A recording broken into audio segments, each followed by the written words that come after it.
Hello and welcome back to another video.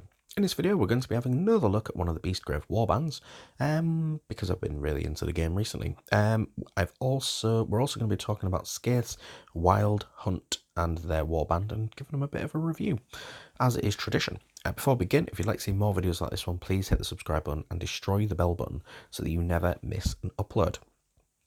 So what does it say about Skaeths and Wild Hunt? Skaeth and his companions are worshippers of Kurnoth, the god of the hunt and fallen ally to Ariel, the goddess of life. They are beings both wild and fair, spiritual avatars of nature in its most primal and aggressive state, yet nobility tempers the savagery of Kurnothi. They prey solely upon the bringers of ruin who desecrate the natural order, mercilessly hounding the footsteps of their foes and cutting them down to remove their taint from the mortal realms. Skaeth's band seek to restore all that was ruined during the Age of Chaos and are merciless in that goal. Yes. So we're going to have a little look at this little lady, Althean Kurnothi Tracker. I don't actually know, it might actually say that she, but I bet it technically doesn't say she, does it? So it might not be a woman, but looks like a woman. So I think she's a woman. She has a range 3, 2 hammers, 1 damage attack, 1 dodge, 3 wounds, and moves 4. A ranged threat of 7 hexes, pretty decent, and 2 hammers means you're more than likely going to hit. Still 1 damage, but a decent bow slinger anyway. This fighter has a charge token at the end of the phase. That's how she inspires, so you have to wait until the end of the phase. But you could definitely leave this as the last little ditch attempt to get a free inspire from her if you're not doing anything else with your last activation.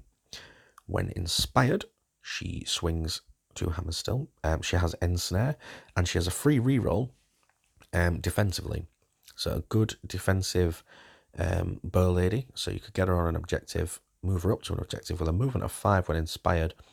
That's pretty decent. And you could basically sit on an objective principally. Yeah, that's pretty much it.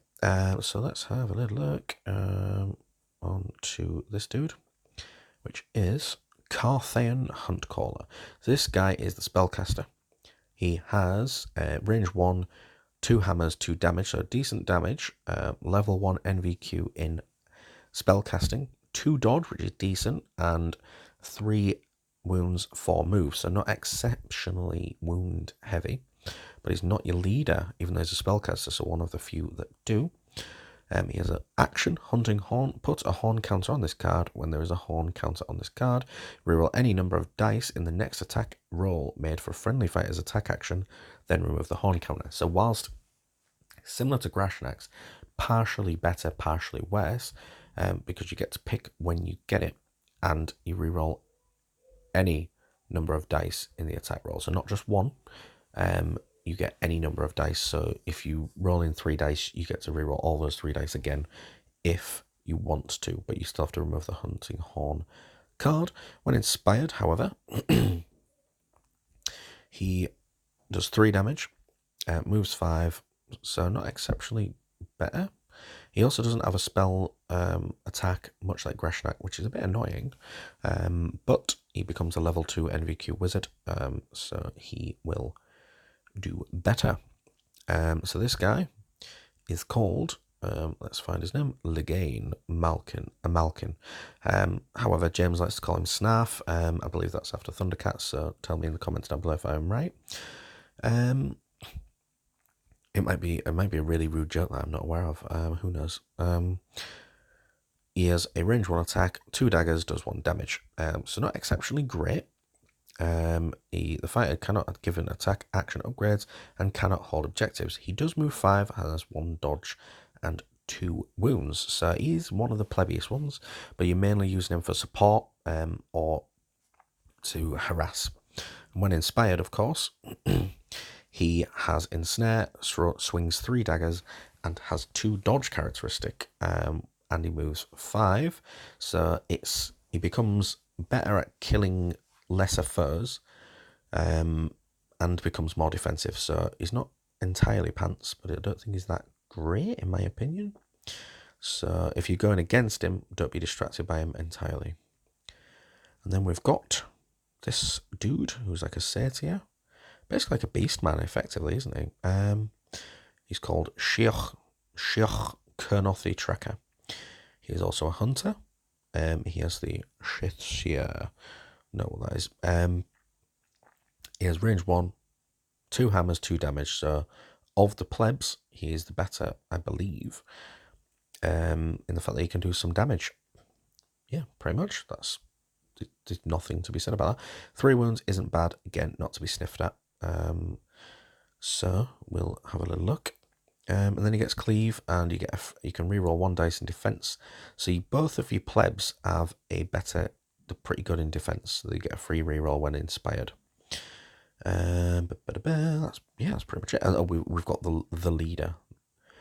He is Skaeths the Huntsman, who is a centaur, basically, in principle. He's a hunter, he's the leader. He has a range 3 Javelin of the Hunt attack. It swings 2 hammers, does 1 damage. However, the Javelin of the Hunt, this fighter can make a Javelin of the Hunt action, good gosh, once per game. It has +1 damage when made as part of a charge action. So if you charge, which you're likely going to do to try and inspire, from a range of possible threat bubble of 8 hexes, so you could do a last ditch on the last activation, much like with the bow and arrow lady, and you could basically do 2 damage, maybe knock someone off, make them move away, and then inspire in the next round, which is pretty good.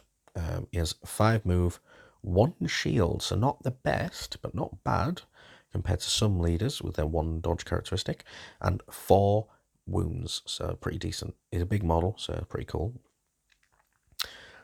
He then, Javelin of the Hunt's the same. We'll go back onto Kicking Hooves. I didn't even talk about the Kicking Hooves at all. They have a range 1, 3 daggers and 2 damage, so you're more likely going to hit each one, and it does 2 damage when he inspires, of course. It does 3 daggers, same as before, and it does 2 damage, and it also has scything, which basically means if you get in amongst, let's say, a pack of ghouls, you can attack them all and possibly kill them all, possibly. So not bad at all. He also has 2 shields when he's inspired, which is definitely not to be sniffed at all. And that, I believe, is the Warband characteristics. We're not going to be watching a paint and build, blah, blah, blah. Playstyle. Skaeths Wild Hunt are agile and rewarding warband, capable of dealing devastating damage at any range. Their leader Skaeths is one of the game's most effective fighters. True. With a devastating threat range, nobody hides from this champion of Kurnoth. He is assisted by a fast set of specialists capable of slaying enemies and supporting each other with powerful abilities.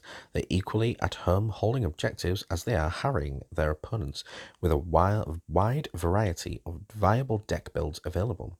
If you like combos, impressive plays, and those glorious activations where your strategies come together and to devastate your opponent in one magnificent moment, then you'll love Skaeths Wild Hunt. I can pretty much agree with that mostly. When playing with Skaeths Wild Hunt, a little bit of planning goes a long way. You'll want to kick off each round by using Carthaean, Hunt Caller, Hunting Horn action, providing you with a reroll.